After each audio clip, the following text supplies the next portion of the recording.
The Tremiti Islands, also known as Isole Tremiti, are a captivating archipelago situated in the Adriatic Sea, off the eastern coast of Italy. Comprising 5 main islands, San Domino, San Nicola, Caprea, Cretaccio, and Pianosa, the Tremiti Islands boast stunning landscapes, crystal-clear waters, and a rich history. San Domino is the largest and most popular island, offering breathtaking beaches and limestone cliffs that attract sunseekers and adventure enthusiasts alike. San Nicola, the second largest, is home to a medieval fortress and a charming village with narrow streets and local crafts.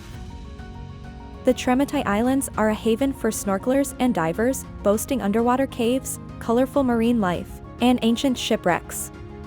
Moreover, history buffs will appreciate the remnants of the island's past, including ancient Roman ruins and a 13th-century Benedictine Abbey.